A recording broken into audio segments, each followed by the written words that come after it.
Bonjour. Pour cette vidéo du vendredi, j'ai eu envie de vous parler de la chanteuse Anne Sylvestre, qui est décédée cette semaine à l'âge de 86 ans.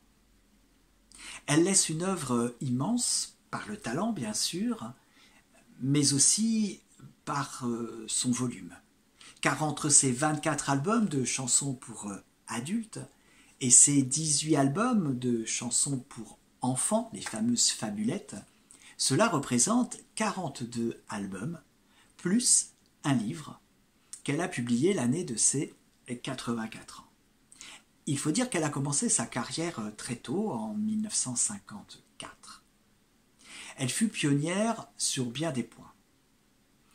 Elle fut une des premières auteurs, compositeurs, interprètes, et dans les années 50, il y en avait très peu, voire pas du tout. Elle fut la première à monter sa boîte de production pour ne plus avoir à dépendre des majors.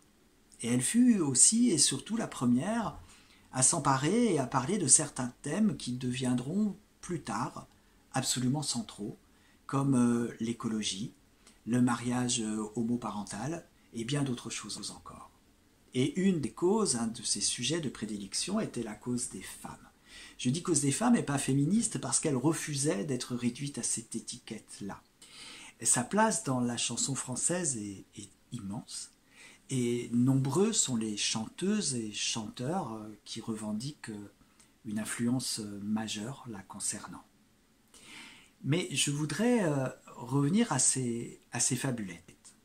Ces fabulettes ont une place très particulière dans sa vie parce qu'elle a toujours refusé de les chanter sur scène et elle détestait être réduite à ce rôle-là d'auteur des fabulettes. Elle voulait qu'on la considère comme auteur des fabulettes et des autres chansons. Elle a commencé ses fabulettes à une période de sa vie particulière, puisqu'elle venait de se faire virer de chez Philips et qu'elle avait une petite fille et elle a eu envie de chanter des chansons, de lui composer des chansons. Et lorsque les premières fabulettes furent sorties, enfin de la chanson pour enfants, pas niaise, de la chanson pour enfants bien écrite, sensible, drôle et proche de leur vécu. Et plusieurs générations d'enfants ont été biberonnés aux fabulettes d'Anne Sylvestre, entre autres et surtout grâce à l'enthousiasme des enseignants qui ont toujours continué à faire chanter, à faire découvrir ces chansons-là. Et si j'en parle là dans cette vidéo, c'est parce qu'elles ont eu un effet inattendu sur la chanson française. C'est que, en effet, beaucoup de jeunes chanteuses ou de jeunes chanteurs ont eux-mêmes été biberonnés à ces fabulettes-là. Et lorsqu'ils sont devenus adultes ou jeunes adultes, ils ont eu envie de découvrir l'autre versant des chansons d'Anne Sylvestre.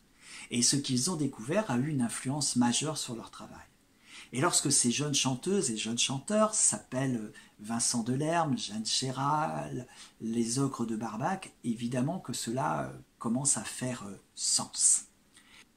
Il faut réécouter Anne Sylvestre, ou il faut écouter Anne Sylvestre, parce qu'elle laisse quelques chefs-d'œuvre et parce qu'elle est l'exemple d'un engagement et d'une carrière exemplaire.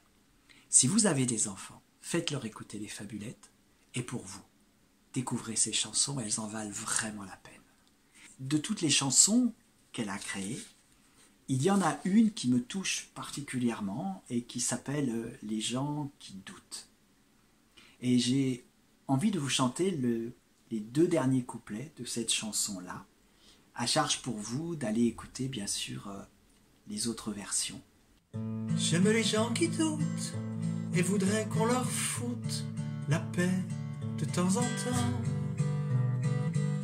et qu'on ne les malmène jamais quand ils promènent leurs automnes au printemps, qu'on leur dise que l'âme fait de plus belles flammes que tous ces tristes culs,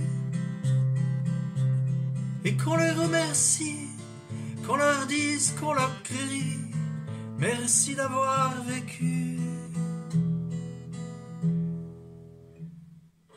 merci pour la tendresse, et tant pis pour vos fesses qui ont fait ce qu'elles ont pu.